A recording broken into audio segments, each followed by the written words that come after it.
చూడు ఇక్కడ ఏమన్నాడు ఆయన. యోహాను సువార్త 4వ అధ్యాయము 23వ వచనం చూద్దాం. అయితే యథార్థముగా ఆరాధించువారు ఆత్మతోనూ సత్యముతోనూ తండ్రిని ఆరాధించు కాలం వచ్చుచున్నది, అది ఇప్పుడునూ వచ్చే ఉన్నది. తన్ను ఆరాధించువారు అట్టివారే కావాలని తండ్రి కోరుచున్నాడు. 24వ వచనం. దేవుడు ఆత్మ కనుక ఆయన ఆరాధించువారు ఆత్మతోనూ సత్యముతోనూ ఆరాధింపవలెను. చూసేవా, ఇక్కడ జ్ఞాపకం ఉంచుకోండి. సంగీతం అంటే 3 రకాలు. ఒకటి గాత్ర సంగీతం, 2 వాయిద్య సంగీతం. అంటే గాత్రం లేకుండా వాయిద్య సంగీతమే. ఇదివరకు మీరు వినే రేడియోలో సుప్రభాతం వచ్చింది పొద్దున్నే. అంటే వాయిద్య సంగీతం వేరు, గాత్ర సంగీతం వేరు. వాయిద్య సంగీతం అంటే గాత్రం లేకుండా వాయిద్య సంగీతం రెండోది. మూడోది వాయిద్యము గాత్రము 2 కలిపి ఉంటాయి. అది వాయిద్యాలు గాత్ర సంగీతం 2 కలిపి వాయించటం, అది వాయిద్య సంగీతం. ఒకటి గాత్ర సంగీతం, ఒకటి వాయిద్య సంగీతం అంటే గాత్రం లేకుండా. చూడండి, ఇది వాయిద్య సంఘం, అది గాత్ర సంగీతం అంటే గుర్తుంచుకోండి, బాగా గుర్తుంచుకోండి. ఇదిగో లోపల ఉన్న శ్వాస సంగీతం ఇది, లోపల ఉండే శ్వాస సంగీతం ఇది. వాయిద్యాలు, హార్మోన్లు, సితార్లు, తంబూర్లు మొత్తం క్షయమైన వస్తువులు ఇక్కడే మట్టి అయిపోతాయి. ఈ శరీరం కూడా మట్టి అయిపోద్ది. లోపల ఉన్న ఆత్మ మట్టి కాదు. అదిగో ఆ శ్వాస సంబంధమైన ఆరాధన అది. ఆత్మతోనూ సత్యముతోనూ ఆరాధించాలి. ఆత్మ సత్యము. మనం చనిపోయిన మరుక్షణమే ఆత్మ దేవుని దగ్గరికి తిరిగి మట్టి అయిపోతుంది. వాయిద్యాలు మొత్తం మట్టి అయిపోతాయి. అవి క్షయమైన వస్తువులు, ఇది అక్షయమైంది ఆత్మ. ఇది శ్వాస వాయిద్యము. సగమ పదాన్ని అని ఇది సాహిత్య వాక్యం. సాయం అంటే గాత్ర సంగీతం అంటే శ్వాస సంగీతము. దీనికి ఇన్స్ట్రుమెంట్ ఉపయోగించకూడదు. ఏనాడు క్రీస్తు సంఘం వాయిద్యాలు ఉపయోగించలేదు. ఇప్పుడు చూడండి, మనం ముందుకెళ్దాం. సత్యం అంటే ఏంది? ఆత్మతోనూ సత్యం అంటే ఏంది? సత్యం అంటే తెలియదా? ఎంత నేర్చుకుని కూడా రే చాలా విచారపడాలి. బలవంతులాగా ఉండాలి. వెంటనే రెస్పాన్స్ ఇవ్వగలగాలి. అటు నుంచి ఫుట్బాల్ కొట్టినట్టు అటు నుంచి వస్తేనే బంతి ఆట రమ్యంగా ఉంటుంది. అటు నుంచి ఏమి రాకపోతే ఇంకా ఇటు షాట్ కొట్టేది ఏముంది, ఇంకా 6 ఏం కొడతాడు, 4 ఏం కొడతాడు. చాలా పాసిబుల్గా మీరు చాలా పాజిటివ్గా ఉండాలి. వాక్యం వినడానికి చాలా పట్టుదల కలిగి ఉండాలి. అందుకే ఏడైతే ఒకటేలే అయ్యన్న, ఏడైతే అడిలో 1 నెల బావా, ఏంటి పనులు అయ్యి కుదరదు. నీ ఇష్టం, అది నీ ఆలోచన, అది కుదిరేది కాదు. చాలా ప్రాముఖ్యమైనటువంటిది ఇది. చూడు ఇక్కడ ఏమన్నాడు ఆయన. 1 కొరింథీ పత్రిక చూడండి, 14వ అధ్యాయము. 1 కొరింథీ పత్రిక 14వ అధ్యాయము చూడండి. 14వ అధ్యాయం 14, 15, 2 వచనాలు. నేను 14 చూడండి. 14వ అధ్యాయము 1 కొరింథీకి రాసిన పత్రిక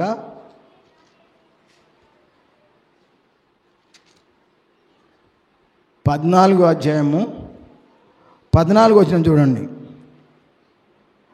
నేను భాషతో ప్రార్థన చేసిన ఎడల నా ఆత్మ ప్రార్థన చేయును కానీ నా మనసు ఫలవంతంగా ఉండదు. కాబట్టి ఆత్మతో ప్రార్థన చేతును, మనసుతో ప్రార్థన చేతును, ఆత్మతో పాడుదును, మనసుతో పాడుదును. చూసేవా, ఒకవేళ ఎవడైనా భాషలో మాట్లాడితే అది నీకు ఫలవంతం కాదు అది. కాబట్టి నేను ఆత్మతో ప్రార్థన చేస్తాను, ఆత్మతో పాడతాను. ఆత్మది శ్వాస అంటే గాత్ర సంగీతం అది. అందుకే ఆత్మతోనూ సత్యముతోనూ తండ్రిని ఆరాధించాలి. అలాంటి వారు కావాలని దేవుడు కోరుకున్నాడు. అది కూడా క్రొత్త దినం ఆదివారమే ఒక గొప్ప ఆదివారం, ఒక గొప్ప పండుగ, ప్రభురాత్రి భోజనము, ఒక క్రొత్త దినము, వారంలో మొదటి దినం ఆదివారము. ఇదివరకు ఎన్నడూ లేదు ఆదివారము. ఇప్పుడు మళ్ళా ఇంకా చూద్దాం. హెబ్రీ పత్రిక 13వ అధ్యాయము. హెబ్రీ పత్రిక 13వ అధ్యాయము. హెబ్రీ పత్రిక 13వ అధ్యాయము 15వ వచనం ఒక్కటి చూద్దాం, చూడండి. హెబ్రీ పత్రిక 13వ అధ్యాయము 15వ వచనం. కాబట్టి ఆయన ద్వారా మనము దేవునికి ఎల్లప్పుడూ స్తుతియాగము చేయుదము, అనగా ఆయన నామమును ఒప్పుకొనుచు జిహ్వాఫలము అర్పింతుము. ఏంటదే?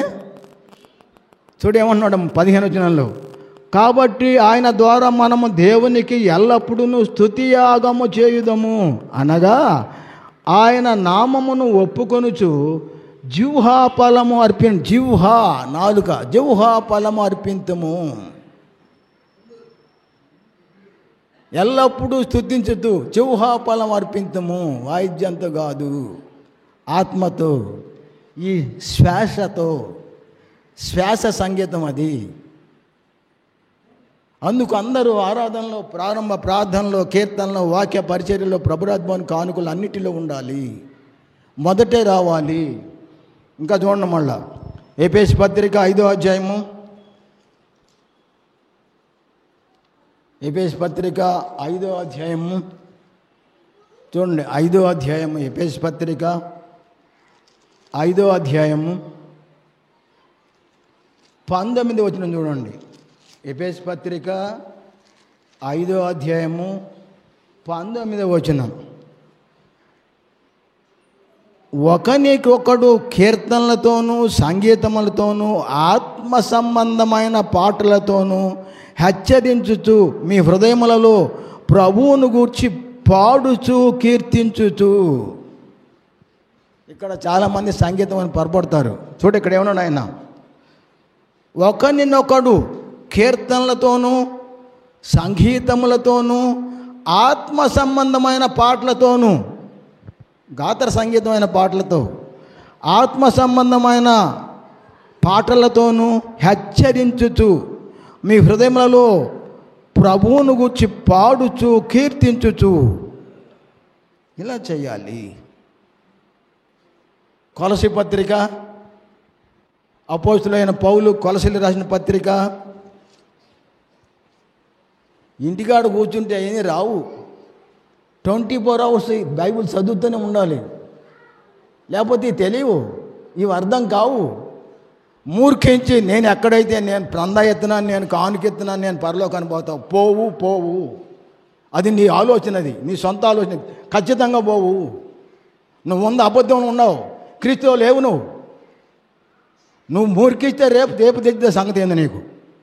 క్రీస్తునందున్నవాడు దీంట్లో ఉంటాడు, సత్యారాధనలో ఉంటాడు, దానికోసం ఎత్తుకుతాడు. నా నామం ఉన్నకాడ ఎత్తకమని చెప్పాడు ఆయన. నీకు తెలుసది? ఎన్ని మైళ్ళ దూరం ఎత్తగలను దాన్ని. దానికోసం నువ్వు పోవాలి, అప్పుడు నేను రక్షిస్తాడు ఆయన. చూడు ఇక్కడ ఏమన్నాడు ఆయన, కొలసీ పత్రిక 2వ అధ్యాయము 16వ వచనం. కాబట్టి అన్నపానముల విషయములోనైనను, పండుగ, అమావాస్య, విశ్రాంతి దినము అను వాటి విషయంలోనైనను మీకు తీర్పు తీర్చ ఎవనికి అవకాశం ఇవ్వకుడి. ఇవి రాబో వాటి సాయగాని నిజస్వరూపము క్రీస్తులో ఉన్నది. చూసేవా? ఈనాడు కూడా నా ముందు అబద్ధం ఆడకుండా చెప్పండి. శుక్రవారం నాడు గుడ్ ఫ్రైడే చేసిన లేరు. అయాలు మీరు ప్రార్థన పోవాలా? నరకానికి పోవడానికి అది మార్గం. అది ప్రతి ఆదివారం మనం శుక్రవారం ప్రతి దినం సెలవుని ఎత్తుకోవాలి. ఒకరోజు కాదు అది. గుడ్ ఫ్రైడే అంటే యేసు ప్రభువుని పలానా శుక్రవారం అని చెప్పిందా బైబిల్? అన్నా పలానా రోజు ఉందా? బైబిల్లో లేనిది. అందుకని లేఖనములో రాసి ఉన్న దాన్ని అతిక్రమింపకూడదు.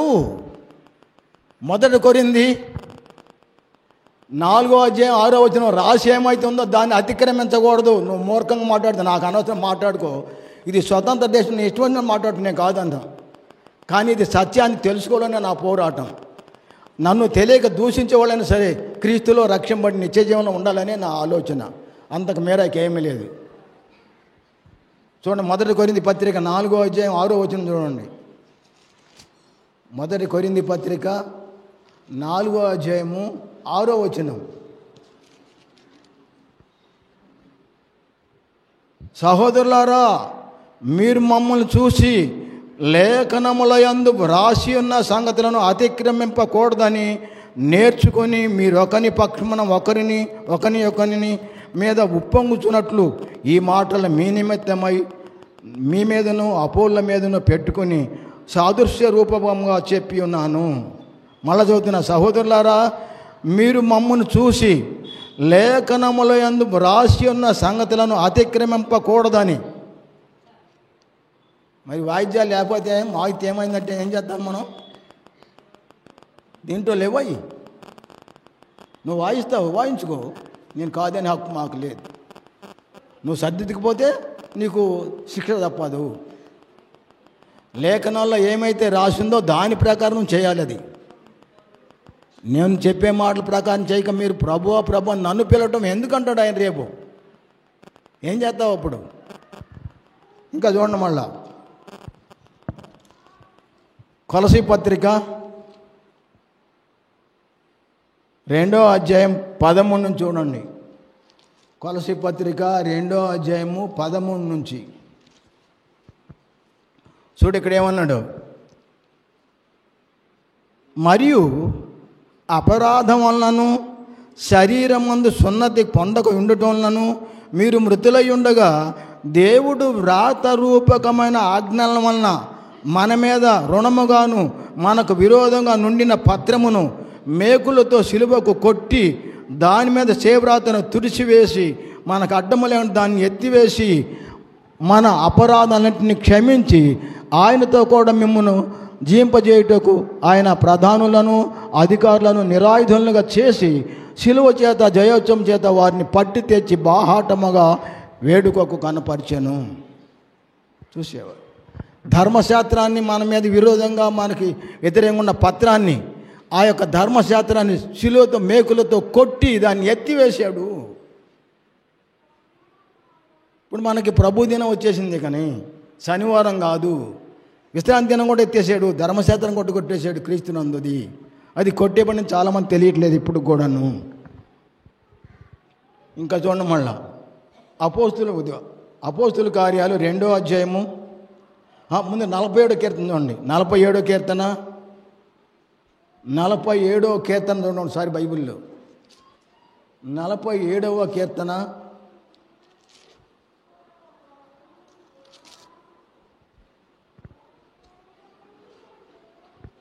1వ వచనం. సర్వజనులారా సప్పట్లు కొట్టుడి, జయధ్వనులతో దేవుని గురించి ఆర్భాటము చేయుడి. ఏమనుంది? ఏంటి సైమన్ గారు వద్దంటాడు? మరి సర్వజనులు సప్పలు కొట్టమని ఉందా లేదా? మరి ఆయన అడిచేప్పుడు ఏంటండి? కొట్టమని ఉందా లేదా? అది ధర్మశాస్త్రం అని తెలియదు. అపోస్తుల కార్యాలు 1వ అధ్యాయం దాకా అది పాత నిబంధనే, మంద కాదు అది. అపోస్తుల కార్యాలు 2వ అధ్యాయంలో వచ్చింది కొత్త ఆదివారం. ఇంతకుముందు మొత్తం ఉన్నదంతా అది క్రీస్తుకి పూర్వం ఉన్నది, అది యూదులకు మాత్రమే, ఇంకా మరి ఎవరికి కాదు అది. దీనికి ఆపోజిట్ చూడండి పౌలు, సర్వజనులారా సప్పట్లు కొట్టమని చెప్తే ఇక్కడ దీనికి చూడు ఆపోజిట్ ఏమన్నాడు ఆయన. అపోస్తుల కార్యాలు 17వ అధ్యాయము ప్రశ్న మళ్ళీ జవాబు. అపోస్తుల కార్యాలు 17వ అధ్యాయము 25వ వచనం చూడండి. 17:25 వచనం. అపోస్తులు 17:25 వచనం చూడు, ఇక్కడ ఏమన్నాడు ఆయన. 17వ అధ్యాయము 25వ వచనం. ఆయన అందరికీ జీవమును ఊపిరిని సమస్తము దయచేవాడు గనుక తనకు ఏదైనా కొదువైనట్టు మనుషుల చేతులతో సేవింపబడువాడు కాడు. మరి కొడతావు కొట్టు చప్పట్లో. ఆయన అందరికీ జీవాన్ని, ఊపిరిని, సమస్తాన్ని దయచేవాడు కనుక తనకు ఏదైనా కొదువినట్టు మనుషుల చేతులతో పూజ చేయించుకునేవాడు కాదు. అది వాళ్ళకి చెప్పింది. ఎలాగంటే వాయిద్యాలు ఆడండి, నీ కాదు, ప్రభు దినంలో ఉన్నారు కాదు, వాళ్ళకి ముందుకు చెప్పింది, వాళ్ళకి నీకు కాదు అది. అందుకనే స్వేచ్ఛారాధన అంటే అదే. అక్కడ నుండే ఏడ తెచ్చి పెడతారు వాయిద్యాలు, ఆ నీళ్ళు కూడా ఎగురుతారు దాంతో. దేవునికి చాలా బాధ కలిగిద్ది అప్పుడు. మళ్ళా చూడండి, అపోస్తులు 2:42.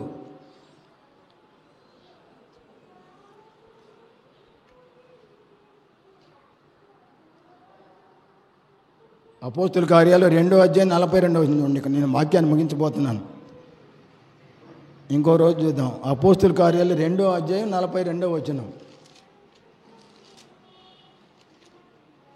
2:42 చూడండి ఏమన్నాడు ఇక్కడ. పేతురు ఆ మాట చెప్తున్నాడు వాళ్ళకి, వాళ్ళు రోజు ఆశ్చర్యిస్తున్నారు దాన్ని. చూడు ఇక్కడ 2:42 చూడు ఏమన్నాడు పేతురు.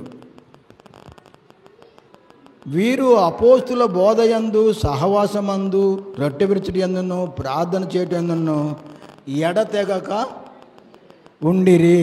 చాలామందికి ఇదిగో లింక్ ఉండదు, ఆ వారానికి ఈ వారానికి లింక్ ఉండదు, కట్ అయిపోద్ది మధ్యలో ఒక వారం. అపోస్తుల బోధయందు, సహవాసమందు, రొట్టె విరుచుట యందు, ప్రార్థన చేయటం ఎడతెగక లింకు. ప్రతి ఆదివారానికి నీకు ఉండాలి లింకు. నీ ఇష్టం వచ్చి ఒకరోజు తెగిపోద్ది, ఒక ఆదివారం రావు నువ్వు. ఏదో ఊరు పోతాం, రోజు పోతున్నావు కదా ఆరాధన పాపోద్ది అని చెప్పేవాళ్ళు కూడా ఉంటారు కొంతమంది. కుదరదు అది. ఇంకా మళ్ళీ చూడండి, ఇక నేను ఇక్కడ వాక్యాన్ని ఆఫ్ చేస్తున్నాను. అపోస్తుల కార్యాలు 20:7 చూడండి.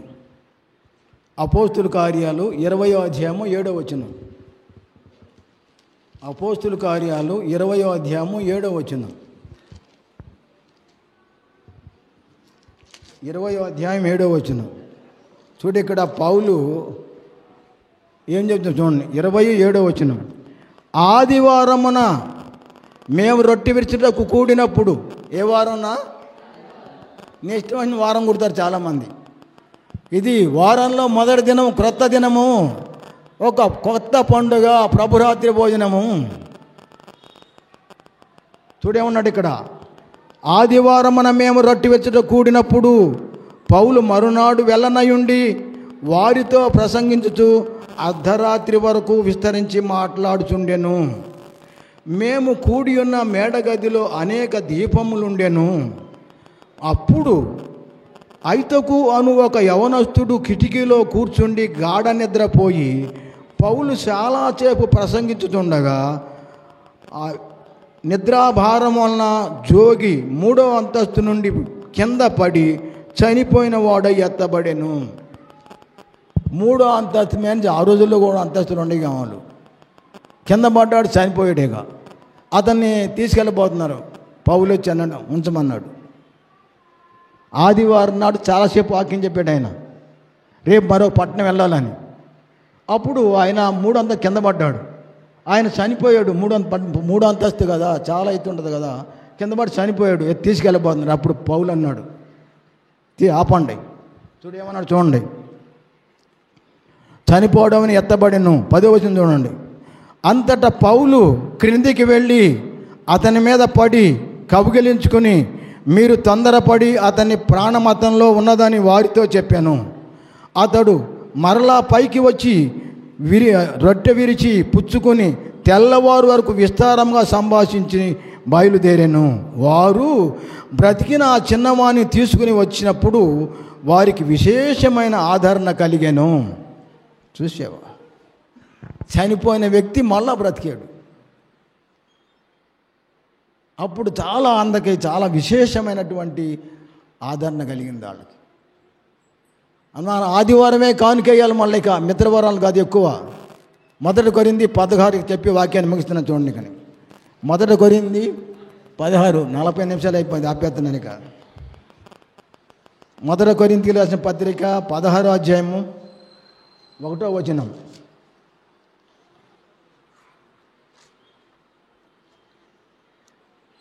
చూడండి, 16వ అధ్యాయము, మొదటి కొరింథీయులకు రాసిన పత్రిక 16వ అధ్యాయము చూడు 1-2 వచనం చదువుతున్నా.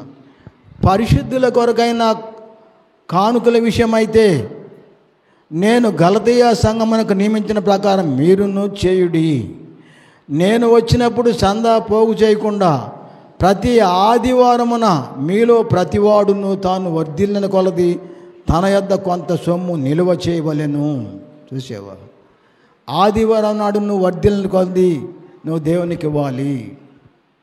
క్రైస్తవుడు ఆదివారం ఒక క్రొత్త దినం, ప్రభు దినం, అది క్రొత్త పండుగ.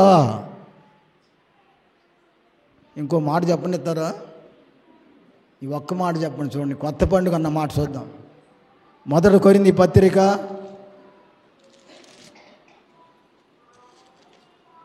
చూడండి, మొదటి కొరింథీ పత్రిక 5వ అధ్యాయము, ఈ మాట చెప్పి ముగించుకుందాం. మీరు అతిశయపడటం మంచిది కాదు. మొదటి కొరింథీ 5:6 వచనం. మీరు అతిశయపడటం మంచిది కాదు. పులిసిన పిండి కొంచెమైనా ముద్దంతా పులుగు చేయనని మీరు ఎరుగరా? మీరు పులిపిండి లేనివారు గనుక క్రొత్త ముద్ద ఒకటకై ఆ పాతదైన పులిపిండిని తీసి పారవేయుడి. అంతేకాక క్రీస్తు అను మన పస్కా పశు వధింపబడెను గనుక పాతదైన పులిపిండితోనైనను దుర్మార్గతయు దుష్టత్వమును పులియని పిండితోనూ అదే పులిపిండితోనైనను కాకుండా నిష్కాపట్యమును సత్యమును పులియని రొట్టెతో పండుగ ఆచరింతుము. చూసావా? క్రొత్త పండుగ ఆదివారం ప్రభురాత్రి భోజనం, పులియని రొట్టెతో పండుగ ఆచరిద్దాము. ఇప్పుడు మనం ఆచరించబోతున్నాం. మనము నా శరీరం తినే రక్తం తాగుడు నిత్య జీవం అంతే నన్ను లేపుతాను ప్రభు చెప్పాడు. కనుక ఆయన శరీరం రక్తం తీసినది ఆదివారం మాత్రమే. ఆయన అబద్ధం ఆడు. ప్రియులారా, చాలా ప్రాముఖ్యమైన విషయం గుర్తుంచుకోండి. ఇది చూడండి, సత్య ఆరాధనలో ఆత్మతో ఆరాధించాలి. శ్వాస అది శాత సంగీతము. మళ్ళీ ఒక క్రొత్త పండుగ ప్రభురాత్రి భోజనము, ఒక క్రొత్త దినము, వారంలో మొదటి దినం ఆదివారము. ఇంతకు పూర్వము ఏనాడు కూడా వాడబడని కొరైక హెమోరా అను ప్రభు దినము. ప్రకటన 1:10 ఉన్నది. కనుక ఈ ప్రభుదిని ఎవరు నిర్లక్ష్యం చేయవద్దు. దయచేసి మనం చాలా ధన్యులము. క్రీస్తులోకి మనల్ని తెచ్చాడు. మనకు తెలియక ఎవరైనా మనల్ని నిందించినా వాళ్ళ కోసం మనం ప్రార్థన చేయాలి. లోకమంతా సత్యారాధనలో ఉండాలని దేవుడు కోరుకుంటున్నాడు. పరిశుద్ధాత్ముడు దిగొచ్చింది సత్యంలోనికి నడిపించాను కానీ బయటికి కాదు అని ప్రభువు చెప్పాడు. ఆయన వచ్చినప్పుడు సర్వసత్యంలోనికి నడిపిస్తాడు. సర్వసత్యం క్రీస్తులో ఉంది. ఆ దాంట్లోకి నడిపిస్తాడు క్రీస్తులోకి.